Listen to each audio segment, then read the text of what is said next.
This is the Lydian Spin with Lydia Lounge and Tim Dahl. Hello, Timothy. I Yeah, am in Bristol, UK. Just had a great show, and Nick Soulsby, the cool. author of The War Is Never Over book, was there. Absolutely great show. And you are, I guess, in Brooklyn. I'm in Bensonhurst, Brooklyn. I have a rehearsal in a little bit. I played last night. We had a nice interview with Bruce Moreland, and I don't know, waking up every day to a really fast acceleration of just disaster after disaster, Well, you self-inflicted know wound what? This is the after. beauty of it. You just nailed it. Disaster after freaking disaster. And I have a few things to say, which I would like to espouse right now. First of all, how many disasters in America in 2024 to 2025, and how many billions of dollars do you think that has accumulated? I know the answer. Do you think you know? Accumulated in what hands? Billions of dollars of disaster in America because of climate change. Because of climate change. I honestly have no idea. I don't even know where to Can I begin to tell gauge you? something. Yeah, $250 billion, yeah. 27 major disasters. Now, this is what irks me. Somebody who's been talking about climate change for over 40 years. We have a diaper wearing, bankrupting, bad businessman, absolute fucking dolt saying he wants to not only claim the Panama Canal, the Gulf of Mexico, Greenland, and now wants to turn Gaza Yep. into the Riviera. By the way, meaning this was the two things he said that really got my fucking goat. Uh, we'll own it, and also jobs for thousands of people in home. However, look, 2 million people, Palestinians, displaced by this fucking war, which has leveled the entire strip of Gaza with that smirking motherfucker Netanyahu. Well, he, who, like Putin, Total is piece of actually shit. a masterful businessman, abusive dictator. So now they've leveled Gaza. So let's just send 2 million. Well, right now, because they've killed so many thousands, mostly women and children, 70% of the victims of death in Gaza have been women and children. We'll just send the rest off to other countries. By the way, while we also send prisoners we don't like to El Salvador, one of the worst prison systems in the world, and then also maybe Guantanamo. And in the meantime, this is a convicted felon who wants to do this shit, who is the worst businessman in history. And he thinks that by just bragging about the fact he's done fucking nothing, that we are going to now turn Gaza into what we did in Vietnam, which is we destroy it Well, militarily, then so what destroyed Gaza? American weapons. Thank you to Israel. So now we are going to rebuild it. What to make it the Riviera? So in other words, Palestinians won't be able to afford to live there, and probably if they were paid to work to rebuild, no, no. He wants it's them a displaced. devastation. He wants them displaced. He wants them absorbed by other It's Arab not going nations. to win on any fucking front. No, no, no. It's That thing's gonna be bombed. The control risk is insane. You know, He's already thousands. Well, it's gonna be. It's meaning you put a bunch of hotels there. You want to stay there? I don't. Nobody is supporting this fucking concept at all. Every one of his fucking concepts that he has, thank you, bring me the fucking heads of these cocksucking cunt slurpers, is going to fail. This is the beauty. Judge after judge is shutting down his bullshit. He is going to fail. Nobody is in on his cockocracy of taking over. Like, we're just going to own Gaza. We're going to own Greenland. We're going to own the Panama Canal. I mean, he is so freaking delusional. This is colonization wannabe, the likes of which the world has never seen, just to use his kind of phraseology. And by the way, again, I will continue with a bullhorn to my lips to complain about the same bullshit that has been happening forever and ever. So thank you. Welcome to America, assholes. And the thing is, rise up, people, and they will. It's going to start getting ugly Oh very yeah. soon.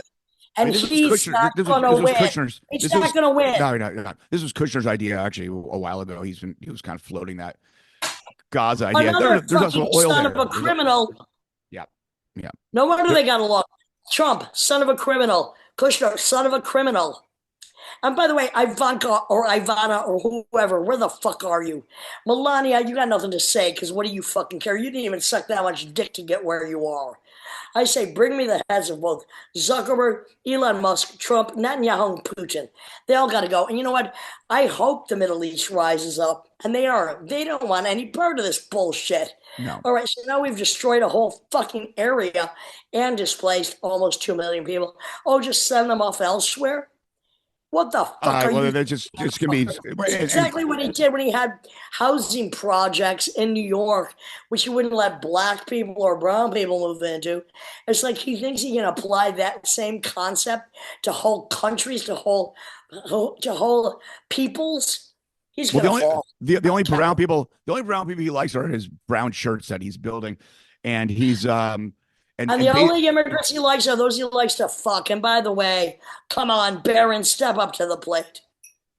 I mean, the CIA, all these buyouts that he's in all these institutions, like we're gonna give you like a little what do you call it, a severance, but you have to leave unless you're gonna be loyal to Trump. You have to sign a contract to be loyal to Yeah, him. I mean, so much of it is not even fucking legal. And that's the thing. Judges from left, right, and center are coming out against this. He is going to fail on every fucking level, other than the fact that he stole, as he's been saying about everyone else, this fucking election. So you have an autistic immigrant running basically an idiot who wants to cut the Department of Education, who can't even spell Columbia correctly, not to mention all the other spelling errors. Somebody that only got into fucking college because he was paid to get in there. So you got somebody who's basically an autistic idiot running another dyslexic autistic idiot trying to drive America into the hole that actually it dug itself into in the first place. I'm loving it and hating it at the same fucking time. Well, Elon Musk is laughs. The world is laughing. Well, for now, we travel a lot. I'm curious how we're gonna see some shit. I mean, well, let's just say this: I'm on my suicide tribute tour, and I'm throwing out a lot of controversy. Bring me the heads of these cunts talking about the war that never ends. People are madly, happily inflamed. And the thing is, so what? I've seen million people protest in various cities in Europe about various situations, which didn't really stop anything. So what do? Am I going to have to start just praying to Allah that maybe somebody from Iran does do what they should fucking do and take them all out? Oh boy. Well, controversy. Here I am. I'm just saying. Well, I mean, Elon Musk is like, we can coup anyone we want in Bolivia and do. I mean, it's just what the fuck. I mean, I guess America's already kind of doing that, but it's just. Well, to me, look, you know what? The people who voted for these fucking ass clowns, they're going to be hurting real hard very soon. I just heard the eggs in some place. Eggs. Who cares? Basic lowest bottom line economy. $7 a dozen. 10 around in Brooklyn. It's up to 10. So you know what? This is what you voted for, or did you? Because I don't believe in the voting system and I don't believe in the electoral college. So, but this is what you have. What I don't get is why nobody is actually, people are stepping up to stop. A lot of judges are stopping his ridiculous braggadocio bullshit concepts. I mean, he knows so little about anything to do with international politics, education. Oh, let's cut the funding for school lunches. Let's cut social. Let's, in other words, make our own gulag again, which is where his father came from. Let's make our own gulag in America, which is what's going to happen. And the poor are going to get poorer, and the billionaire butt fucking boys club are going to continue, and something has got to change. Well, we're going to Canada. We're going to Canada soon, and for only one day. However, my father was Canadian. Maybe I can, and where am I going to go? Anywhere, because you know what? I'm not part of it anyway. I am only merely the liver of America. Well, at hockey games in Canada, they're booing the American national anthem because of the tariff war. Like, that's the thing. He's taking. Who is he making friends with? Even the dictators who he tried to make friends with are laughing at him. So who is he making friends with? Well, he is alienating the whole Middle East. He's alienating the whole the Midwest in America and everywhere else 27 natural disasters last year, over $1 billion each, $250 billion in devastation. And he wants to go and rebuild Gaza. What about fucking LA? What about Asheville? What about all I can hope for is a fucking nuclear bomb on Mar-a-Lago or the White House. And trust me, I'm all for it. I mean, the thing is, I'm loving it. he's taking a baseball bat to a beehive. The probability that these things there's going to be epic disasters. I mean, why would you completely gut renovate every institution? You think all that's going to land on its feet? It's such an insane. He's not going to be able to fucking do it. I hope you're right. He's not going to be able to do a lot of it because it's illegal. Even though he's a convicted felon. And by the way, a convicted felon wants to then expatriate fucking criminals. And by the way, I don't know if you've seen, but I have specials on the El Salvadorian prisons. And these guys in there who are, and I saw an interview with one guy and he's like, what am I supposed to do? I have to sell drugs and murder people in order to feed my family. But you know what? When it turns to that kind of desperation, and it already is in America, hello, we'll see who's going to fall.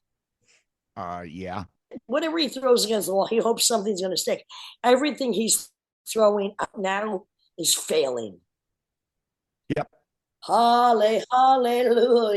I'm actually happy to see the fall because it's got to fall before it rises up again. Well, I don't even know what to say besides just everything you just said. You've been talking about shitheads. I have a little story that might raise the brevity of the situation.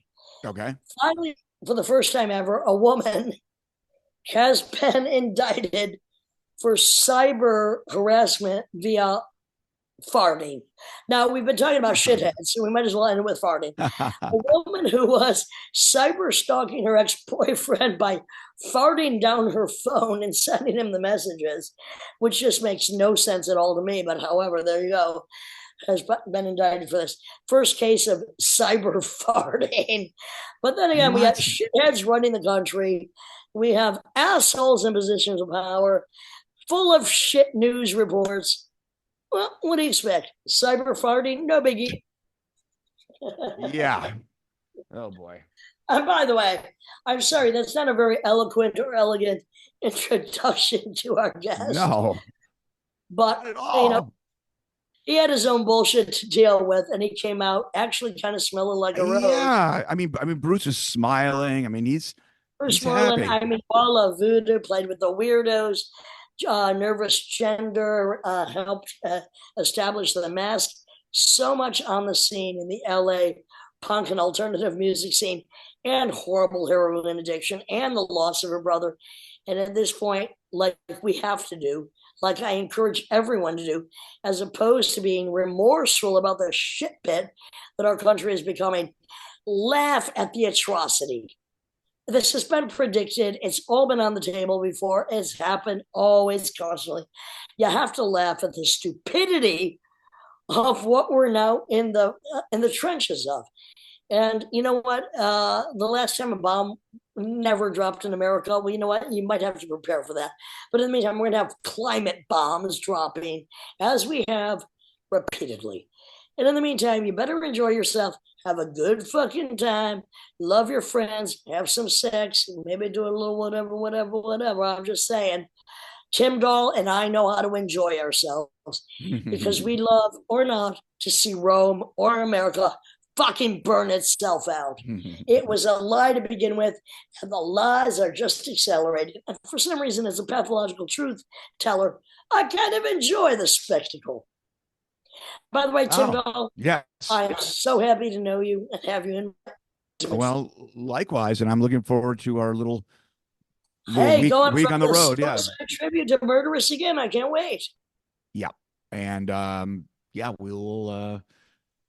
I'll be a little. I might be a little feeling rough that Monday morning because it's Super Bowl Sunday on Sunday. But you might be feeling rough, honey. I will have done 27 shows. I know, road warrior. But that ain't nothing for me. I'm a road dog. I'm feeling great. I'm looking good. I'm feeling. Oh yeah, you're in good spirits. Damn, I have to show you. Whoa! You see that bruise? Yeah, what happened? Hurtado, who beats himself. I didn't even realize I beat myself. Look at this, bruise.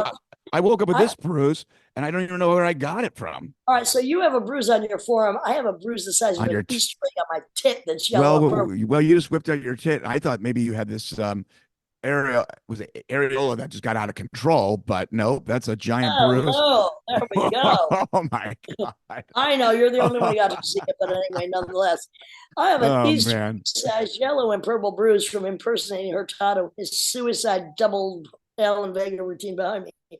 Tour has been great, almost sold out everywhere. Having a great time. Can't wait to do the Murderers again. I can't wait either. Our 7 shows in the Rust Belt. I will be back. Oh my God, in 3 days I'm coming back. It's And in 5 days we're leaving.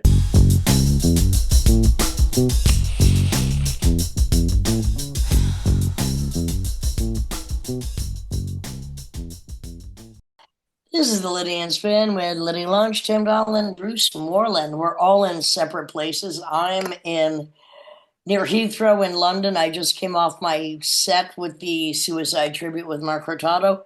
Tim Doll is in his car somewhere. Yeah, I'm in Red Hook. I had to play a gig in about an hour and a half. So I And decided. Bruce Moreland, where are you, my friend? Me? I'm in LA.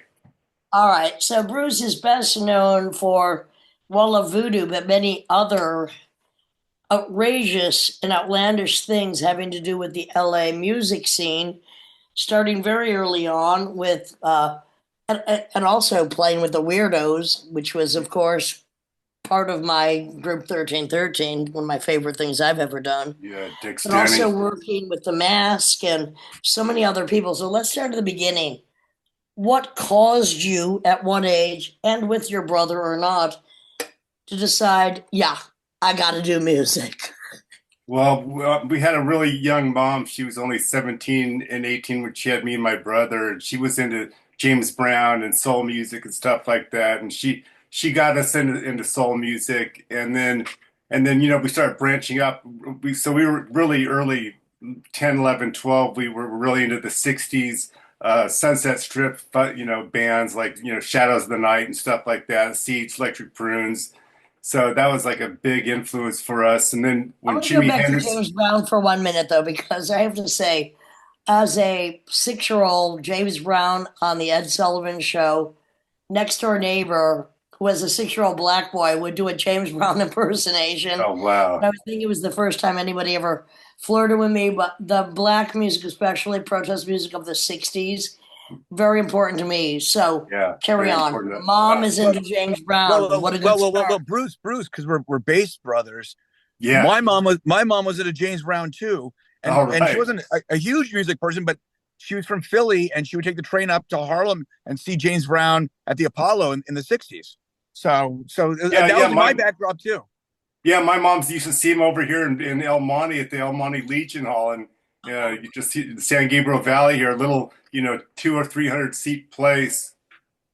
It's Yeah, amazing. And by the And way, Elvis, if anybody wants to go back and review, some of the Ed Sullivan presentations of James Brown are frickin' stellar.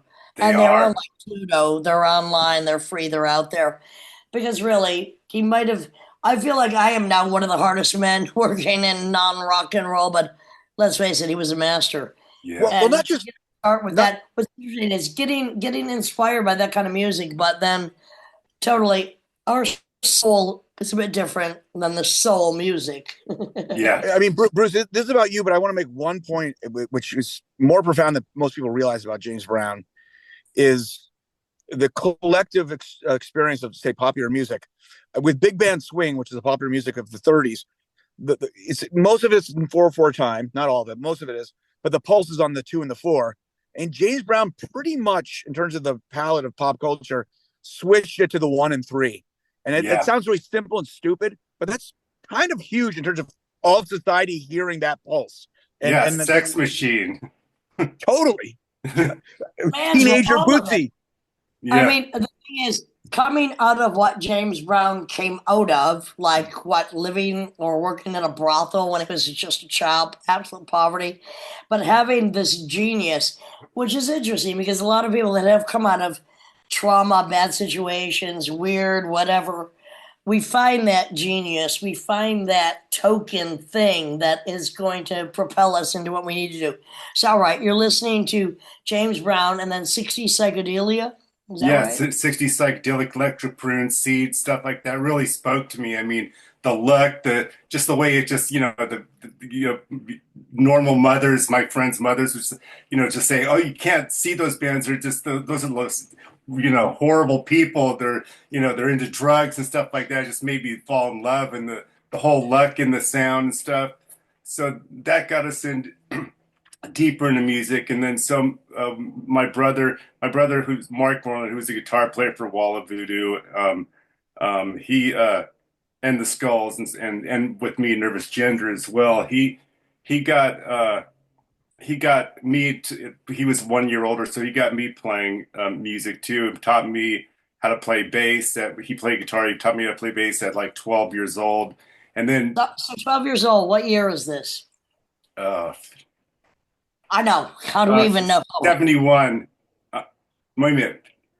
Yeah, 70, 71. And and then Jimi Hendrix came around, and then we got really deep into Jimi Hendrix, and our mother took us to see Jimi Hendrix for our 11th and our 12th birthday at the Forum. Thank you, Mom. Yeah, which is really What a incredible. cool freaking mom. Was this in Covina? Where'd you grow up? Yeah, it was in West Covina. Yeah. Which So, is where, but people who don't know anything about the West Coast, so it's in Convergence, LA. It's like where? it's about a 18-minute drive east from downtown Los Angeles. No So biggie. yeah. So yeah, we went to see Jimi Hendrix, and that just really got us like completely immersed in the music. And then just, from there, stayed in that realm for a while, bit, and then the British invasion, stuff like that. But then what really supercharged us and changed our direction was things like Roxy Music, Oh, come on. Slade. I mean, look, one of my favorite songs of all times is In Every Dream Oh House. yeah. The creepiest song ever written, totally huge. And, Roxy Music was so great. And we have to admit, Brian Ferry was kind of a dumb diddly dum dum, but the music was so good and so So sexy. good. Yeah. Did you get to see Roxy Music in their early days? I saw Roxy Music open for 10 years after with Eno in the band Oh, at the nice. Hollywood Palladium. All right, What cool. year? It was like 70 something. 72, I think. Yeah, 72. How much equipment was on stage? I saw Roxy Music with Cherry Hall singing. Wow. Wow. I mean, come That's on. crazy. I mean, glam was had a huge impact on me, although my music didn't necessarily reflect it. But I mean, Roxy Music, early Bowie until Diamond Dogs, all of that, the Sweet. Yeah. Come on.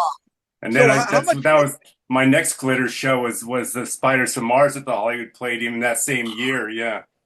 So that was pretty Holy incredible. motherfucking shit. Yeah. So, how many pairs of platforms did you have? Oh, I had a pair of there was a place in West Hollywood. Not then, you couldn't get them back then. I actually made my first platforms in wood shop. And Okay. and You are I extremely talented in the weirdest of ways. Thank you. You made your first platform. I had the luxury of actually buying a couple of pairs. we couldn't get them here, not in West Covina where I was. So I made some in wood shop, and I wore this one day. I wore a gown that was like a dress to school, and we're talking about 1973 or 4. And Hello, of course we're fucking weirdos. yeah, and I was already late to school, so the West Covina police saw me and pulled me over, and I told them I was going to school, and they go, "You are not going to school looking like that." So they handcuffed me, took me to school, brought me in the principal's office in my dress and platforms. It was recess, so the whole school was watching me as this drag queen basically getting handcuffed, taken to the principal's office. But I mean, did you not at that point? Because this is, I think, my generation, which is the same as yours. We knew we were fucking weirdos. We could not be bullied. We were cooler than anybody. I don't care what we're wearing. That's right, motherfuckers. I'm handcuffed in a dress wearing platforms, and you're not. Fuck off. Yeah. That's why I get an attitude sometimes now where I see like normal people when the grocery store with purple and blue hair. It's like, do you know how much shit I got for having that luck back in my day? Well, Well, and especially in a place like Covina. I mean, where I grew up in Rochester, there was nobody going to be fucking bothering the few weirdos there were there. So it's Right. like, oh, fuck you.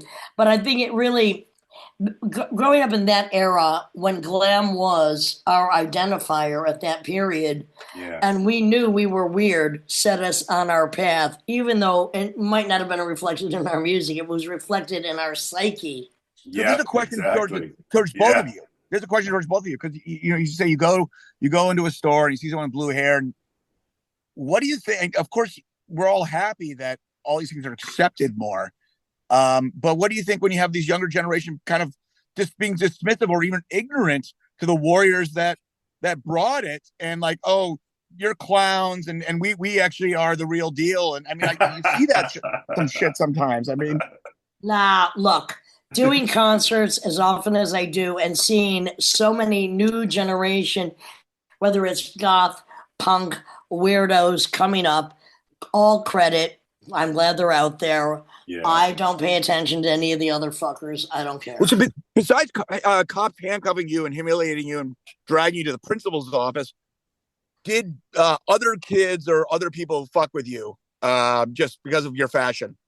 Well, I was actually kind of like a little bit more mature and bigger than a lot of the other kids in my age. My brother was really skinny and sucked in, and I kind of got into weightlifting, so I was kind of like started getting buffed and wasn't I love so to hear that. I love a buff dude in a dress. so I was kind of protected the freaks in my school, the gays and the fat kids and the kids that were just getting picked on, and so it was kind of like my job to protect them, and I did it for my brother too because he got picked on a lot because he had big Johnny Thunders type hair with streaks in it and stuff, and people, Must have been hot. Skinny Johnny Thunders, 14-year-old running around. I love it. yeah. All What right, else so do? It's what we so did. then so the next thing is like, well, this is all the stepping stones to the trajectory of basically being in a band. Yes. And what was the first band that you were in? It was a band called the Sky People. It's a glitter space band. I actually had my eyebrows cut up like Spock's in Star Trek, and we Blame wore it like on glitter. Bowie. Blame it on that spiders from Mars Yeah. concert. There was actually a band called Zolar X that we used to emulate a bit, and we did a few shows with in LA, and Was this and like so 75, 76, yeah, 77? 75, 76. Yeah, Yeah, yeah. So really exactly. before punk hit LA. Yeah. And A then little bit. kind of one of our first when we decided to turn punk, we did a show with the Dogs and the Runaways.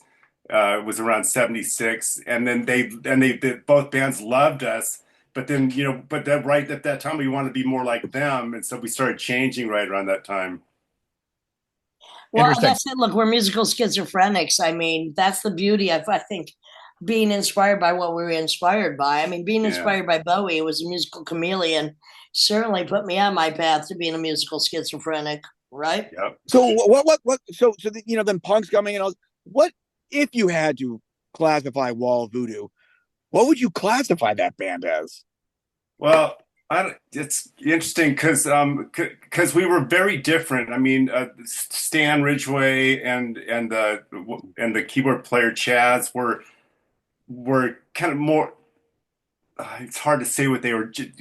Stan was kind of more. I don't know what to say. It reminded me of Daffy Duck on vocals or something like that. And his music was this band that he had was called the Model Citizens before Wall of Voodoo, and they were just kind of almost like jokey, not very serious. And I was real into really dark music. My You were brother's kind not of into halfway comedy between. rock, exactly. Comedy rock cut the comedy, Yeah. exactly. Yeah, I, so my brother found Stan Ridgway to be the singer, and I never saw what he liked in him, and we always clashed musically, but it somehow worked.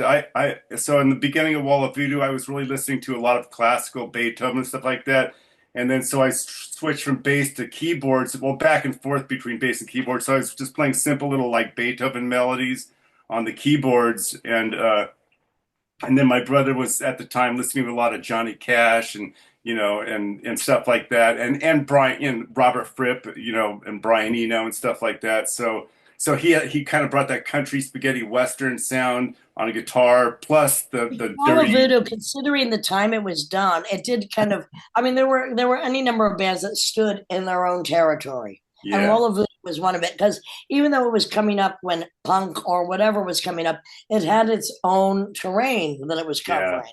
yeah. Yeah, I mean, it was very, very unusual at the time. Our first show was at a Masque benefit show with opening for the Germs, the Cramps, and Pure Hell, and it's just I didn't know how it was going to go off because we were just like we were just considering ourselves a soundtrack company at that point, not even really a band. And so Brendan Mullen asked us to play, so we did the show, and people just went crazy, and then so we just kept Because going there with wasn't that much like that at that time. But then, there were, I mean, not even in the same terrain, but I'm thinking like Giant Sand or some groups are one of Calexico coming later after that, I guess, yeah. and taking it to the next step. It was like And Throbbing Gristle. That with Throbbing Gristle, we were listening to a little bit at the time, and Devo was just starting to. So there's and then the Screamers from LA had the synthesizers and stuff like that. So right. there was a the You had sound that was kind of spaghetti, a developing. little bit of the spaghetti western in there on the soundtracky thing, which separated it from all of the Yeah, above mentioned. yeah. Were you on IRS records or no?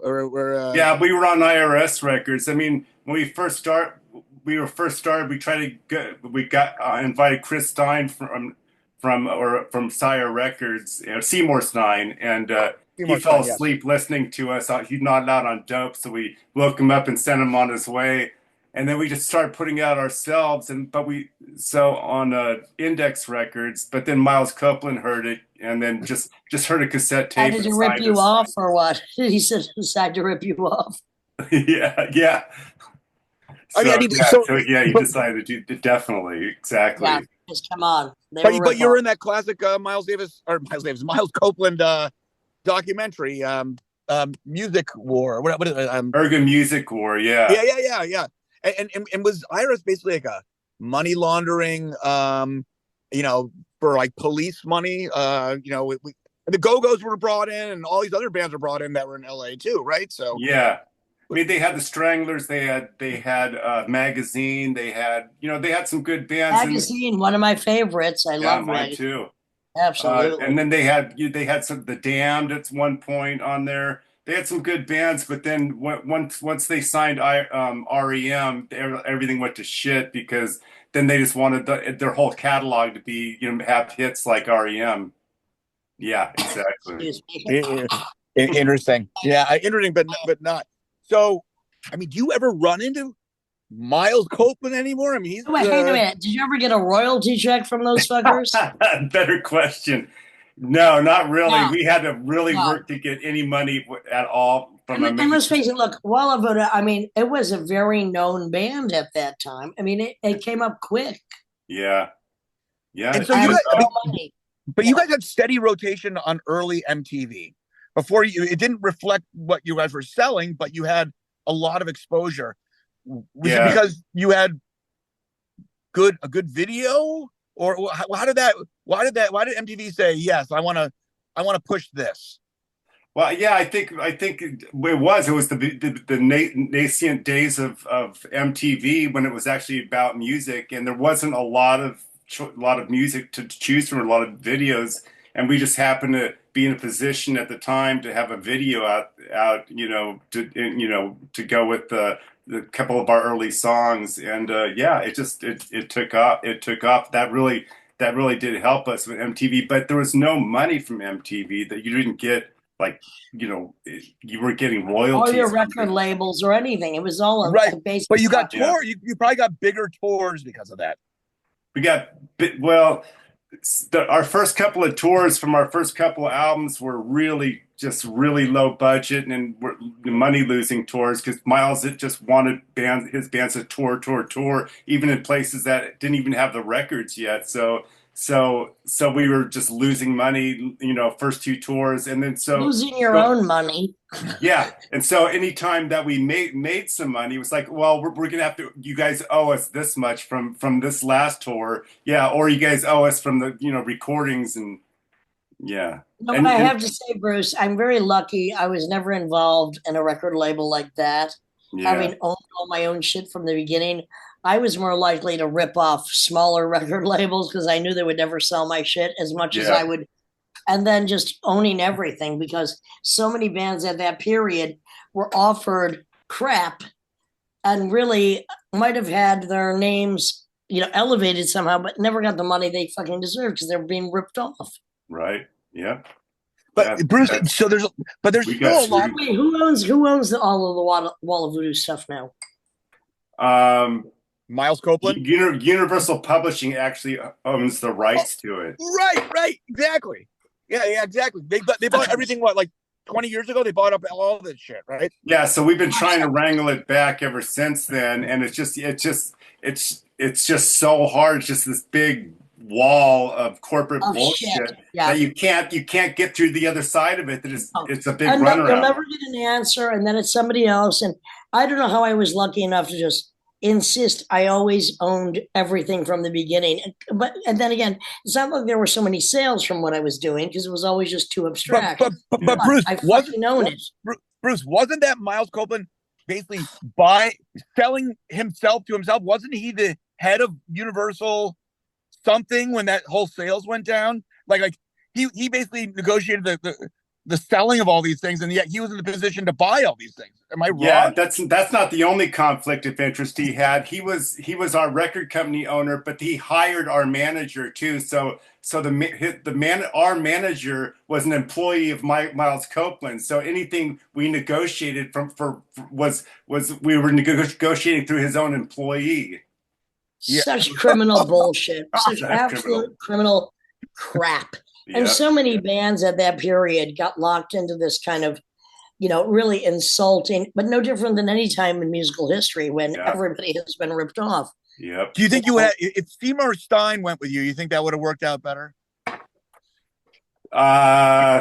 Probably not. You know what? What about just going, hey, fuck you, Universal. Do you want to sue us for ripping us off? We're going to release that shit now. Come after us. Yeah, they will. I mean Think about that? yeah, that's a good that is an That's the idea. Lydian method. Like, oh, really? You want to make your reputation worse by suing a band that no longer exists that you ripped off 25, 30, 40 years ago? Fuck you. Yeah, I mean that's why there hasn't been a Wall of Voodoo reissued recording in 30, 25, 30, Well, 40 years. I am making a suggestion that you do such. Why not? Yeah. I will pitch it to the other two members that are still Pitch it alive. to the members and say the Lydian method is fuck you, corporate cocksuckers. How about that? Have your songs ended up on movies or TV commercials without your control, and you're like, what the fuck? And it just drives you nuts? Yep. It has that. It's also ended up there was one record day release of one of our records, limited edition record release that was done by a company that we knew nothing about, that gave us not one penny, didn't ask for our permission or anything. And I mean, how is the average musician who has no lawyer, who has no pocket for lawyer fees, to go after these cocksuckers? It's almost impossible. It's complete insanity. Well, that's why you have to come at them from their own method. They ripped you off. It might be time to just go, oh, fuck you. I'm taking it back. What are you going to do? Just Yeah, saying. I mean, I've really got nothing for them to take in a countersuit, so let them go. Yeah. Hello, take my cowboy boots. Well, Then let- they'll Right. let's talk Yeah. let's talk about nothing, because it's like you hear these stories. You hear about, like, say, an R&B New Edition goes on this tour, and they're packing arenas, and they come back with literally some joke, like comedy, like a check written to them for like 85 cents or something like that. So all this stuff happening, yet what's your life looking like in the middle of all this action? What's your actual life looking like? Oh, it was horrible. I mean, I was just we were living on a per diem of about $100 a week, and so we're just living me, my brother, and the drummer were living in a 150 square foot office building on Cherokee and Hollywood Boulevard. We're right across the street from where the Masque was, and right above Bordner's where Bar Sinister is, and we lived in there What for year about is that? What year is that, Bruce? that was 80. I mean 70, 79, 80, 81, Yeah. 82, and So that you're on MTV. You're in these movies, and then you're living like this. yeah, Yeah. exactly. Hello. And then our per diems for touring were $15 per member per day, and usually it was so low that we just ended up gambling on the way between each show. So one member would end up with like the whole pot and live like a king for the day. The rest of us would have to be bumming cigarettes Oh, you're from gambling against each other. Oh my God, yeah, the real divide yes, and conquer. exactly. It was dog eat dog. So how in those times of extreme poverty, which we've all been in at those times because it was just ridiculous, how did you manage to get a heroin addiction going? Right. Well, I got the heroin addiction when I was back in LA. I worked at a retail clothing store called Retail Slut on Melrose Avenue, Oh and yeah, that's where I very was hanging. popular trendy clothing. Yeah. Yeah, and a place called Poser, which was the first punk rock gear store in LA, and where I met Ron Athey. He worked there too, and we both worked at the same time in like Good 1980. friend, Ron Athey. Yep. Yeah, we both worked there about 1983 together, and then so I started hanging out with him and Roz and Claire and all these people, and we started shooting dope together. But I was getting, so I was getting my money from the retail store, and then I started, taking money from the retail, and not putting it in the Gotcha. cash Come drawer. on, you're not getting paid enough. Come on, you got Yeah. to. And then I started selling dope, selling dope to all the celebrities and people that I knew around town that didn't want to go to downtown LA because they didn't want to get And that busted must or have been beat up. profitable for a little while, right? Yeah, yeah. I even had, people like Cherry Stahl as my customer and stuff like that. I'm a hero of the podcast and a good Yeah. friend. All right, busted once again, Jerry Stahl, one of my favorite writers and people. Yeah, and we Any, worked any other together. names you want to drop? We'd like to hear the celebrity gossip. We worked together on a Dr. Caligari film. Uh, He was the Amazing. writer. Yeah, so that was really crazy times. We were all strung out and did that movie in about 3-4 weeks on speedballs with no sleep. Nobody slept nobody slept for about 5 to 6 weeks. It's crazy. Were Aren't you glad speedballs that you was did that when you were younger and not, had to get Yeah, it that out of was your system? that was about 87, that 86, 87 we made that. When did you start working with some of the weirdos or join the weirdos for a while? Oh, that was before Wall of Voodoo. I was in the Weirdos back in 70, late 70s, early 78. And did that for about a year. And then Was Cliff Martinez in the band then? no, it was Nikki Beat on Okay. drums. Because of Because, course Dick's Denny, recorded one of my favorite albums, 1313, with me, and then yeah, Cliff Martinez and Greg Williams. So I mean that the weirdos, great fucking guys, yeah, talented yeah. musician. Dick's Denny was my brother. I mean, he the closest person I ever in my life, my real brother. Went through the trenches together. We were only a year apart. We were like twins. We were in all the bands together, and he was really shy and introverted, exactly like Dick's. And so Dick's reminded me so much of my brother. I always told Dick's and so I always felt so close to Dick's, and I even always thought of him as the Buster Keaton of rock. I mean, he would yeah, hardly ever say anything, but when he did, it was like one sentence monumental and such an amazing guitar player. so amazing. Adored Dick Denny and John Denny as well. It's just Yeah, amazing. And two opposite brothers there could not be. I know. Yeah. Yeah. Well, me and my brother were a little kind of opposite. I was a lot more outgoing than my brother. My brother was very, very much like Dick's, and died, but he died much younger. My brother died at 44 years old. Yeah. and what did that trigger in you? I mean, what was your relationship with your brother by the time he died? Well, he was living in Paris. He was so when he was so we went, I was a junkie. He was an alcoholic. We were both kind of very self-destructive, and we were always worried about the other one and stuff. So I think we tried to kind of tune each other's problems out a little bit so we wouldn't hurt us so much. And I think when he was in Paris, it kind of gave us a break from each other's madness. And so it was always we were always very close, but it was he was out of sight for a while. But also that was kind of a detriment too because I couldn't see how far downhill he was going in his drinking, and he didn't see how far I was going down in my heroin addiction. And and everybody always said that it was going to be me that died first because I was, I even stuck a knife in my chest one time that just missed my heart by a half of an inch and did all these other crazy shit. And I was, everybody thought I was going to be dead years ago.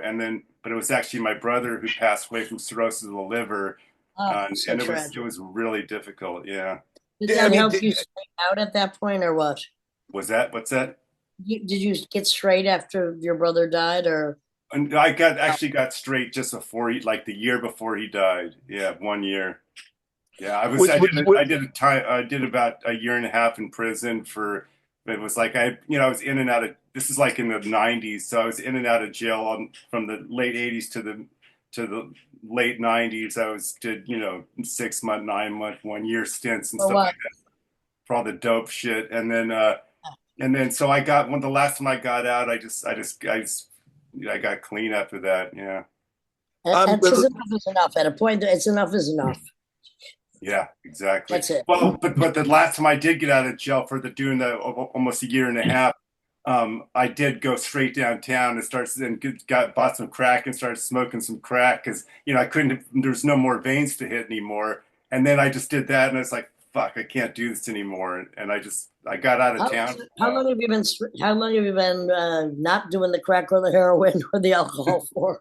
Since 1998. That's fucking commendable. Yeah, thank you. You're alive, my friend. Yeah. Well, was your brother's cirrhosis of the liver purely from alcohol, or did he have Hep C also? No, just alcohol. So that means at 44 to have cirrhosis of the liver, unless he's had a really weak liver, but statistically, that means he was drinking huge amounts. Yeah, he huge did. amounts.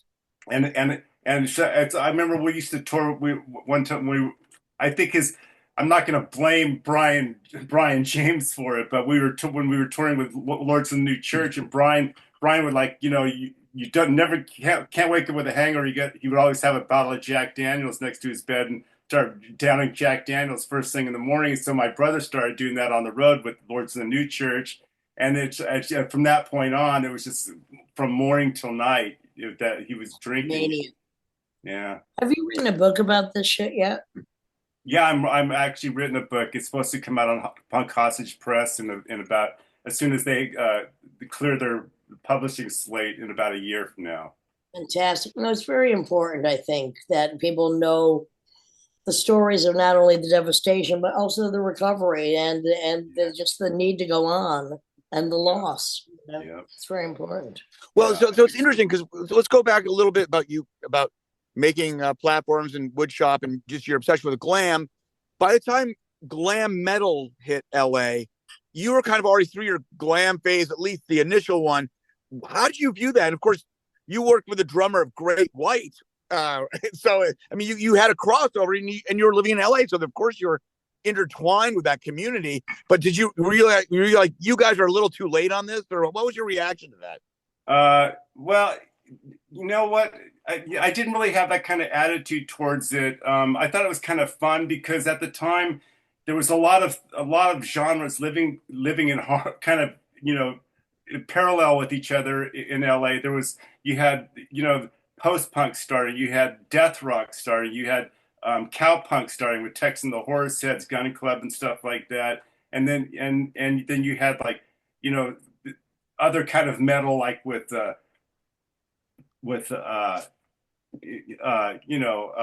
Lemmy doing his thing, and what's that band, Summon the Dead, and all that stuff. I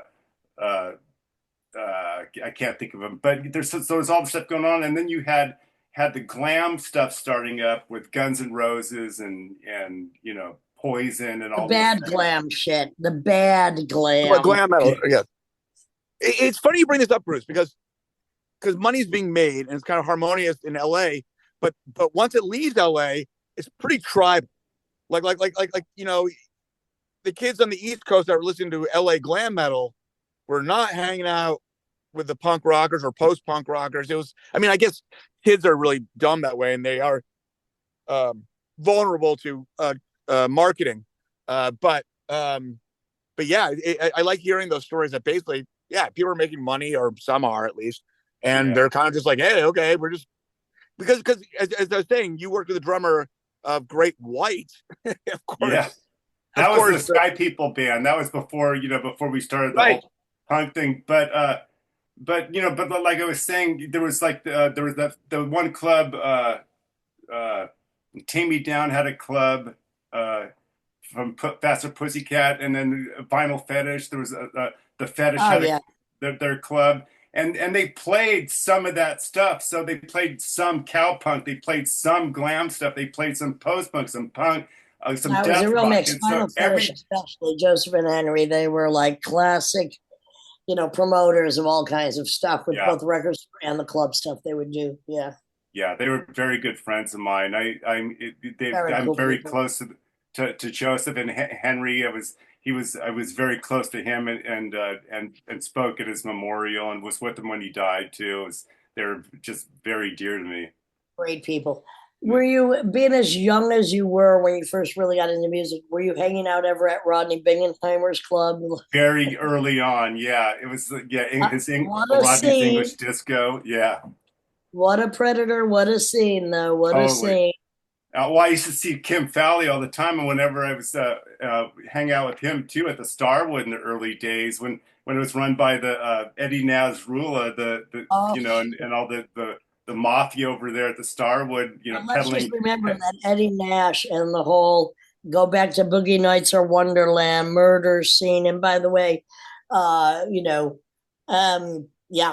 Holmes and all of it, true horror story, cocaine, murder, mafioso, Starwood, punk rock.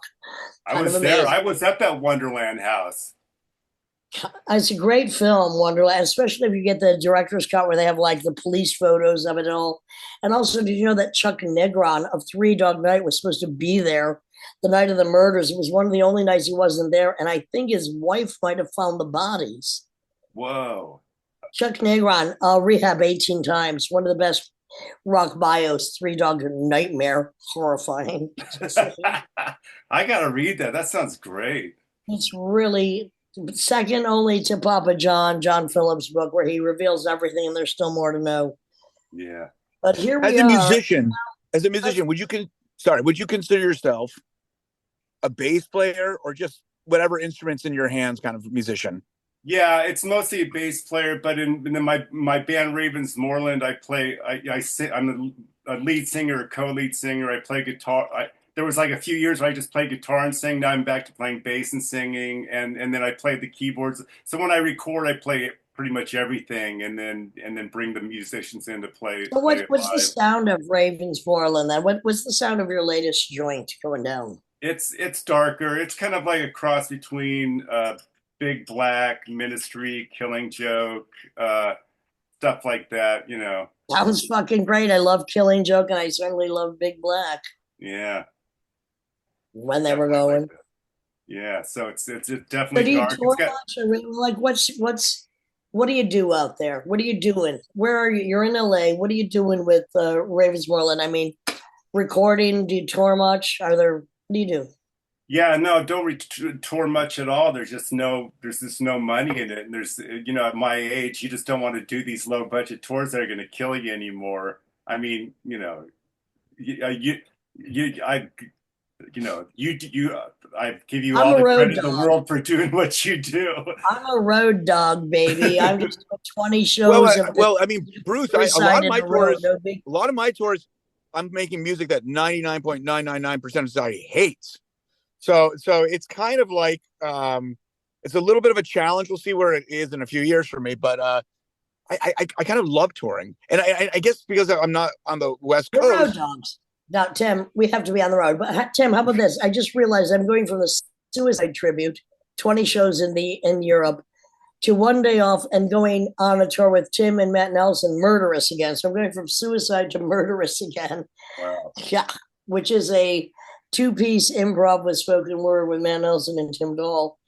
So yeah, we're road dogs. Going back to the road, what do you have memorable shows that were just really justified your existence with the stage that you really kind of look back at and said, that those was were it. really special moments for me? Well, I remember playing CBGBs and having John Belushi coming backstage, laying out a bunch of rails of cocaine and doing them up, and then coming on stage and singing "Ring of Fire" with us. So that was pretty cool. With Wall of Voodoo. Yeah, with Wall of Voodoo. Pretty cool stuff. Yeah, I mean, yeah, I just that, Did and you then play playing with Radio Axl? City Music Hall with all, that huge stage of Radio City Music Hall, and playing with all the Rockettes, little toys and stuff underneath the What? stage. Wait, say Right. that again. I have to clarify that. Yeah, Wall of Voodoo, we played at Radio City Music Hall, and it was just the biggest gas was playing with all the Rockette stuff before going on stage. Did that bring you back to your teenage years of dressing in drag when maybe you Oh wanted yeah, some stockings and a miniskirt? yeah. And then there was Leave it always to the professionals. yeah, and then there was always the Dirt Club in over in Bloomfield that I loved playing at. That place is dingy and fucked up. I love the Dirt Club. And Did you I play with met X a lot back in the day? Did you play with X? No, never really played with X. A lot of Interesting. bands. We toured with Lords of the New Church. We toured with the Stranglers. We toured with I don't know, Gang of Four. A few Oh, some Gang of shows. Four was great.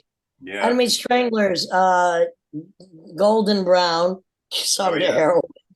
Yeah. Lords of the New Church, some more junkies on the bed. So, Yeah. what do you do now in most of your time? What do you spend your time doing? You record, Yeah, I do touring, a and lot of I recording. mean, mainly I have to tour in Europe. I don't tour that much in the States. Yeah.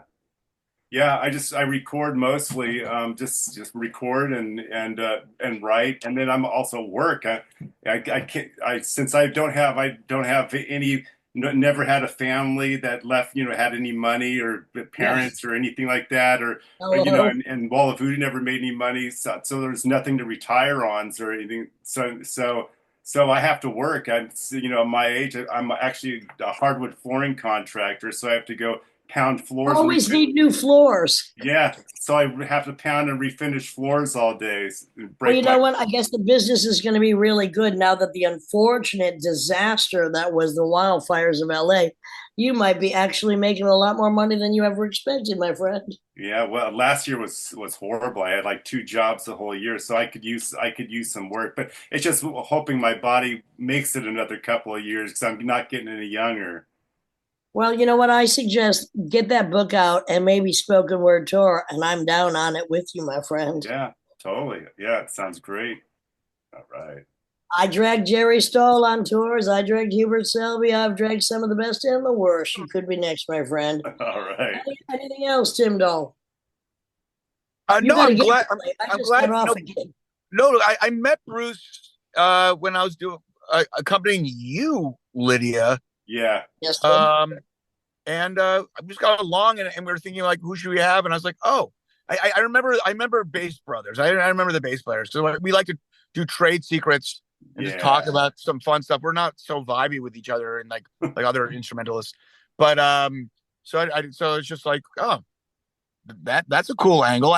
I mean, I could geek out with you about equipment, but I don't like doing that. But and I'm that's not kind a of like gearhead whatsoever. yeah. It's like a private act. Yeah. Anyway, look, I'm going to say this. I'm glad you are in the place you are now. I'm glad that you wrote a book about it, and that's going to come out soon because words are important about people that have survived the hurricane of what our lives are. Yep. And that's what we like to have here. All the weirdos, the outcasts, the artists, the relentless, the stubborn, on the Lydian Spin. And with this, we are the Lydian Spin. And I thank you so much, Bruce, for sharing your stories, both glorious and horrifying, on this episode. I mean, I Thank look you. forward to your book because I feel Thank like you.